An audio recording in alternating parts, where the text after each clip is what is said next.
नमस्कार, मैं Shivani RTV live में आप सभी का स्वागत करती हूं। मैं आपके साथ हाजिर हुई हूं इवनिंग की कुछ अपडेट्स लेकर। तोमर बोले दूसरे राज्यों के किसानों से बात करके ही लेंगे फैसला, ताली दोनों हाथों से बजती है।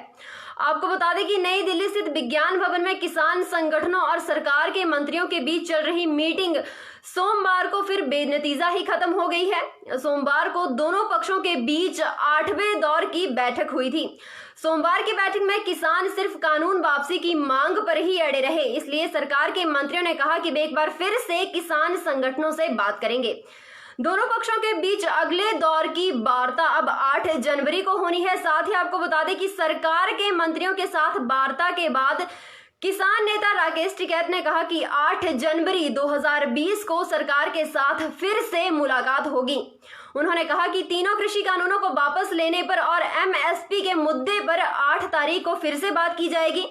उन्होंने कहा कि हमने सरकार को बता दिया है कि कानून वापसी तो नहीं, लेकिन अगर कानून वापसी नहीं होगी तो फिर घर वापसी भी नहीं होगी।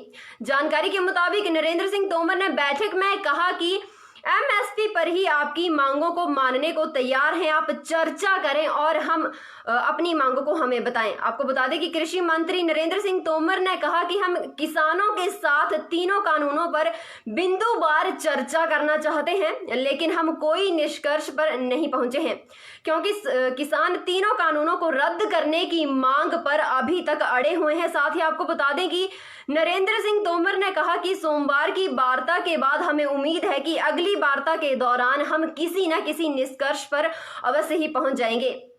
कृषि कानूनों को वापस लेने के मुद्दे पर कृषि मंत्री नरेंद्र सिंह तोमर ने मीटिंग में कहा कि हमें देश भर के बाकी राज्यों के किसानों से भी बात करनी होगी क्योंकि हमें बाकी देश के किसानों का हित भी देखना है। बहुत से राज्यों के किसान और संगठन इन तीनों कानूनों का समर्थन कर रहे हैं। उनका मानना है कि इससे किसानों का फायदा होगा। साथ ही आपको बता दें कि उन सबसे बातचीत करने के बाद ही मैं आपको बता पाऊंगा, इसलिए 8 जनवरी की मीटिंग रखी गई है। किसानों ने कहा कि ताली दोनों हाथों से बजती है। और बड़ी खबरों के लिए बने रहें आरटीवी लाइव के साथ। धन्यवाद।